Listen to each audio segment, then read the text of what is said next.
Hey everyone, and welcome back to Brian's Horror Movies for Life, and welcome to this 1983 horror movie review as part of my ongoing series of 1983 horror movie reviews as part of my overall 1980s horror movie series. Um, so the movie we're going to take a look at today is a little bit different. It's not your standard horror movie. It's actually a Disney-made movie from 1983. What I would consider a dark fantasy thriller is probably the best way to describe it. And that movie is Something Wicked This Way Comes, which is an interesting title for a movie. But for those of you that don't know, Disney in the early '80s kind of went through a dark period, trying to get away from their family friendly, happily ever after sort of vernacular that they had for the previous 40 or 50 years at that time. They did movies like there's what's the one from 19 Watcher in the Woods, which I actually do have. I didn't review it as part of my 1980 horror movies, but I did watch it as sort of a side watch. And I thought it was okay. I think I might like this movie a little bit better, but I have to rewatch it. But I didn't do a review on my channel for that one. And then you have the Black Cauldron, and it was just a darker period for Disney Studios during that time. But with all that being said, let's go ahead and talk about this movie.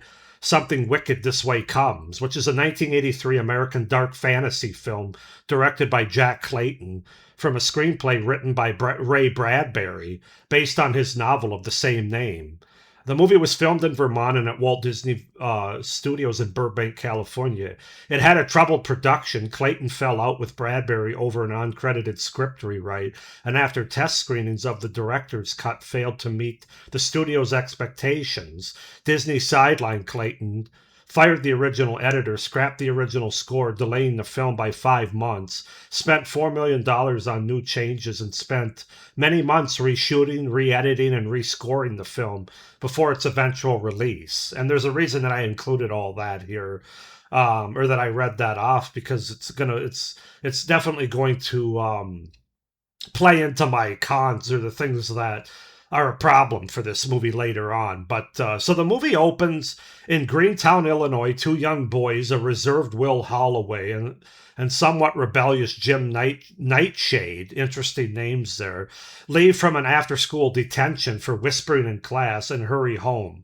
The boys live next door to each other and were born a minute apart on Halloween.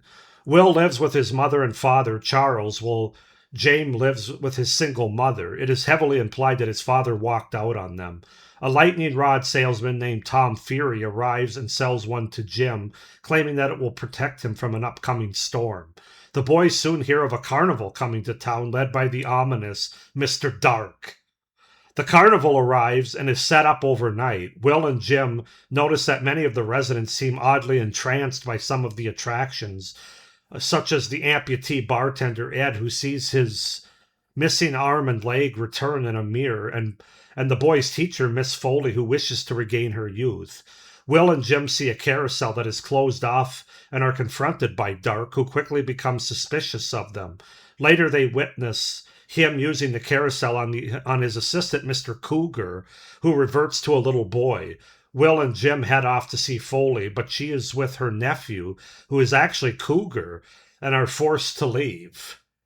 So yeah, that's the setup, the premise, the beginning of Something Wicked This Way Comes. As far as the cast goes, we have a good one here. You have Jason Robards as Charles Halloway, Jonathan Pryce as Mr. Dark, Diane Ladd as Mrs. Nightshade, Pam Grier as the Dust Witch, Vidal Peterson as Will Holloway, and Sean Carson as Nightshade. So yeah, that's to set up the premise and the cast for the 1983 dark fantasy thriller Something Wicked This Way Comes. As I said, I didn't grow up with this movie. I'd never seen it before. When I saw that it was on Disney Plus, much like when I watched Watcher in the Woods, you kind of go into it thinking that obviously it's not going to be like a hardcore horror movie or even a hardcore thriller movie, that it's going to have more of like a family tone and atmosphere to it. And this movie certainly does for the most part, although there were a couple things that surprised me. Um, that were a little darker than I was anticipating. But that doesn't make the movie bad. It just kind of gives you an idea of my thought process going into this type of movie. But for the most part, I enjoyed this movie, guys. I'm not going to lie. I really had a good time with it, despite not growing up with it or having the nostalgia for it. Uh, a lot of things worked for me. Some things didn't, and I already sort of showed my hand a little bit there with reading through the troubled production that we'll get to with what didn't. But let's start with the things that I really like about the movie. And it has a great fall and October atmosphere throughout, with the backdrop of the small 1930s town and setting, and this mysterious traveling carnival that comes to the town. It really just makes for a nice setting and a cozy atmosphere. This is one of those cozy watch movies, I would say, even as a thriller slash, if you want to call it a horror movie. It's a comfort movie. It's a cozy watch, I would say. And a lot of it has to do with the small town atmosphere, the time period of the 1930s, or 30s or 40s. It doesn't really say for sure, but I believe you can tell it's not, it takes place a while ago. And I just love the idea of the fall, autumn, harvest, October atmosphere and setting, and a carnival coming to town during the month of October, during the autumn season. That's just right in my wheelhouse, man. And so it's a very moody film, a very atmospheric film, and those are big keys for me. I've kind of learned over the years that I really like atmospheric horror. I really like a moody sort of a setting. That's probably why I'm a big fan of the original Twilight Zone series, because a lot of those episodes, not all of them, but a lot of them were very moody and atmospheric. And this movie really fits into that sort of Twilight Zone-ish kind of niche there. Next up are the performances, particularly by Jason Robards as the father, and also Jonathan Pryce as the villain, Mr. Dark, are fantastic here. Every time those two are on screen together, the dialogue, their chemistry, I really became even more engaged in the movie as they both have great screen presence. And that actually goes to my next pro, which is my favorite scene of the movie, which is where Mr. Dark confronts Charles in the library, where the two kids are hiding, his son and his son's friend.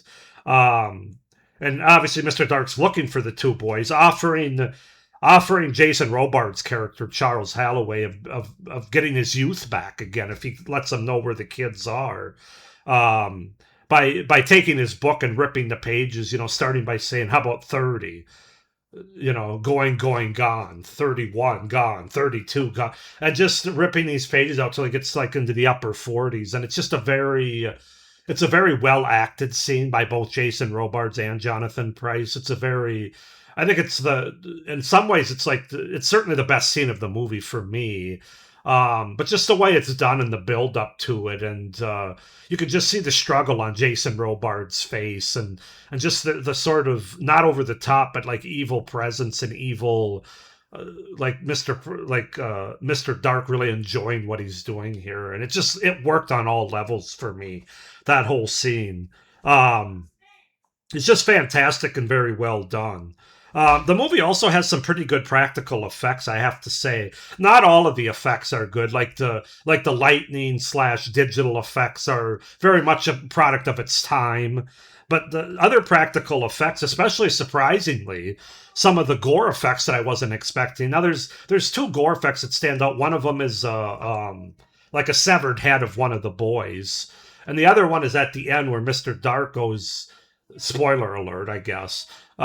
He becomes old and decrepit, like he goes backwards on this merry-go-round that causes people to gain his youth. He goes in the opposite direction, so he becomes old and decrepit and turns into like a skeleton. And I thought both of those, especially that one, was very well done and kind of surprising for an early '80s Disney dark fantasy movie, which was mostly geared towards children, I believe.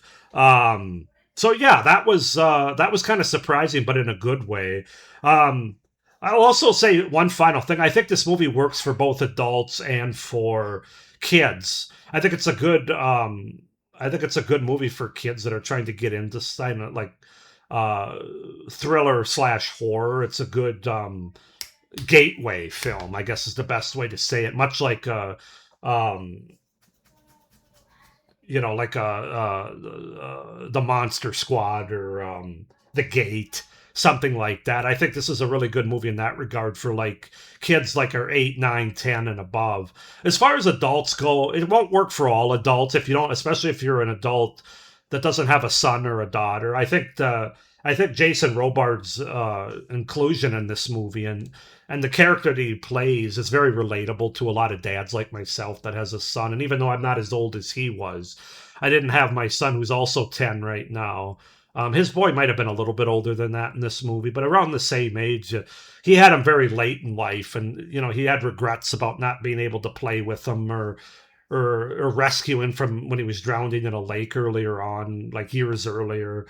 A lot of that is relatable. So I think this movie does have some merit for a lot for adults as well. So in that regard, I think it is kind of a good family watch. Even though I don't, on that spectrum, it's not really gonna scare most adults. And it's also a little bit darker for most kids, especially those under 10 or 11, I would say. So they don't completely like um the Legos don't completely fit one for one, so to speak, as a comparison there. But I think it does work as sort of a family watch, father and son, even mother daughter, mother son, whatever. As an overall family watch, I think it's a good one. So those are my pros for Something Wicked This Way Comes from 1983. As far as cons go, I think a lot of it does have to relate to the troubled production that this movie had. Studio interference by Disney, who couldn't just trust the director to make a good movie here. It's obvious, of course, that there were a lot of re-edits and reshoots done, making the overall story from beginning to end of this movie a bit of a mess, and not having a great through line, not as good as it could have been anyway. There's one scene that was inserted after the fact, you can tell, where the boys have aged about a year, and this is the tarantula scene where they're in their bedroom, and all these tarantulas that Mr. Dark sends, the black magic that he sends their way, are basically everywhere in their bedroom. Like Will rips up his sheets and it's just full of tarantulas, a lot of real tarantulas that they used, and then some fake ones as well. It was a well done scene, but you can tell that it was done a year after the rest of the movie because these boys have definitely aged. So things like that sort of, it's kind of like, it doesn't ruin the movie, but it's kind of like, rats. It sucks that they go back and do all that stuff. Also redoing the score as well. I don't know what the original score was like. I don't know if it was darker or more memorable. I thought the score in this movie was fine. I wouldn't call it a pro or a con. I think it was sort of fitting for a Disney dark fantasy movie here. But I would be interested to know what the original score was. I don't know if Disney scrapped it because it was too dark or too scary or what, and the director had more of a darker vision. I'm not really sure what all the moving parts were there. I do know that the fallout between the director and Ray Bradbury was a big sticking point because the studio wanted to respect Ray Bradbury's work, and the director, I think, kind of wanted, as most directors, kind of wanted to have their own take on it. And as it said, Clayton fell out of favor with Bradbury over an uncredited script rewrite. He didn't give him credit for it. So a lot of those things are really what hold the movie back from being an even better movie. Well, like I said, I enjoyed a lot of elements of this movie. For me, it was more, those are the things that I enjoy about the thriller and horror movies. But as a whole, I think the movie's definitely got some holes in it because of those script rewrites and things. Also, I have to say the acting by the two boys isn't the greatest. Now, that's a bit of a nitpick because a lot of, like, 80% of child actors they're not as believable. Now, they are kind of saved by the adults that are working around them here. In this case, Jonathan Pryce and Jason Robart specifically, but I would even throw in Diane Ladd and Pam Grier to a certain extent. But especially those two main adult characters, it kind of helps the boys out. But you can still tell, like, when the boys are off on their own and stuff, I didn't really buy a lot of what they were trying to sell there. I think the pacing is a bit uneven in this movie, where it starts out, the first half of it is more about introducing the characters and everything and setup, and And then a lot of the action sequences and more of the dark stuff happens towards the second half of the movie. So I think the pacing is just a little bit uneven again because of redoing a lot of the movie and stuff. I think that's what I keep coming back to when it comes to the cons. Also, I would have liked a little bit more from Pam Grier. It was good to see her in the movie, but it was clear that she was just there as sort of a piece, like a nice looking piece, which she is nice looking, obviously. But she doesn't, I don't think she has any lines in the movie. I would have liked a little bit more with her character. Um, but yeah, overall, guys, I enjoyed Something Wicked This Way Comes for what it is. I'm going to give it a 7.5 out of 10. And like I said, I think it would be even higher if they didn't have all those production issues. But 7.5 out of 10 for Something Wicked This Way Comes, I think is fair. Go ahead and comment down below if you guys have seen this movie, if you grew up with it, if you watched it when you were young, and if you go back and watch it as an adult, what you think of it and how it's changed for you if it has. Comment down below. Please like this video, hit the little notification bell, and subscribe to my channel if you're not already a subscriber. It would really help me out for the content in my channel going forward. But with all that being said, I would recommend checking out this movie. It is on Disney Plus. I am looking to buy it on DVD. Blu-ray is kind of expensive, so clearly it's out of print for Blu-ray. I don't know if Disney Plus is gonna. I know it wasn't on Disney Plus for a long time, and then they brought it back. It currently is on Disney Plus. I don't know for how long, because Disney doesn't exactly promote their darker period at this point. But anyway, with all that being said, thank you for watching. Hope you're enjoying this series, and as always, stay scared. Bye.